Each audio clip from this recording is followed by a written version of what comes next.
lumabas si Mr. Lee nang walang order ang court dito sa amin. Sir, kanina po nagbigay po ng statement ang Court of Appeals. Tomorrow daw po, alas 10 ay dalhin personally. Kailangan yung kanyang katawan mismo ay dalhin doon sa Court of Appeals. Alas 10 ng Opo, madam.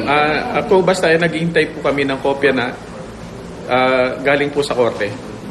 Yung mga security arrangement po doon na nagre-ready na rin kami kasi kailangan ko rin na ma-secure siya properly from dito hanggang doon sa korte pabalik. Colonel, Yes, madam. meron kang track record na nagliligtas ka ng hostages. Opo. Okay. Tapos ngayon po, warden kayo. Opo. Yung security details na binibigay niyo sa kanya ngayon, are they so strict or what? If you can describe your security details. Ngayon po talaga yung dahil sabi ko nga sa briefing ko kanina doon sa mga tao ko, hindi natin alam kung ano yung internal or external threat. Kasi sa laki ng tao na to, sa laki ng mga complainants, hindi natin alam kung sino yung mga nasaktan niya o nasagasaan allegedly. So, tinitake for consideration ko po yun, madam, na talaga yung sa highest level na yung pwede naming maibigay. Kung nakita nyo, meron akong PNP na ni-request agad bago pa siya dumating para ma-assist po kami doon sa pag-secure dito kay Mr. Delphin Lee. And definitely, we will not accord special treatment. Anytime po na gusto nyo mag-inspection, lalo na kayo sa media na schedule lang natin, nandyan po, tapatan ko sinasabi yan sa inyo. So, kumusta yung first step ni Delphin Lee dito? May mga request ba siya? May mga piniling mo ba siya bago yung kanyang pagkapahinga? Meron siyang nire-request kagabi na yung mga gamit niya,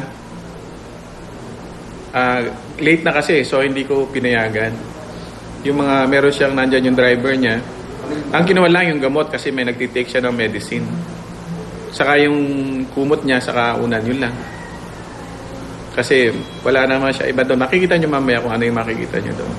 Sir, kung ano po ba yung pagkain ng mga inmates dito? Yung din yung kanyang kain? Opo. Ano nila kagabi? Actually, hindi siya kuwan. Naghingi lang siya na, nagkawa lang siya ng tubig. Tubig. Pwede naman siya magtumanggap ng tubig. Opo. Pwede naman siyang kuwan. Lalo na diabetic yata ito. Sinabi niya diabetic siya.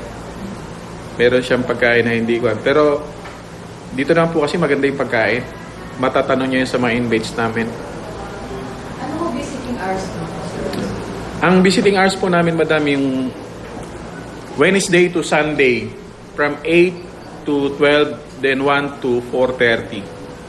Yung po kasing Monday saka Tuesday, parang ito po yung paglilinis lahat, yung administrative pa ng mga detainees. Yan po ang press conference na patuloy na isinasagawa ngayon sa Pampanga sa pangunguna ni Colonel Edwin Pangaliwa ng Warden ng Pampanga Provincial Jail. Tinututulan ng kampo ni Delphin Lee ang kanyang pagkakadetine sa Pampanga Provincial Jail, kung kaya hanggang ngayon na hinihintay pa ng Warden ng Pampanga Provincial Jail kung magpapatuloy ba ang pagkakakulong nitong si Lee sa kanilang kulungan. Pero nilinaw niya na in the meantime, wala daw special treatment na ibibigay ang kanilang pamunuan dito kay Lee. Pero dahil sa dami ng complainants dito sa Globe Asiatic, ay lalo daw nilang paghihigpitin ang seguridad, partikular ng Pampanga Provincial Jail at pati na rin PNP dito kay Delphin Lee.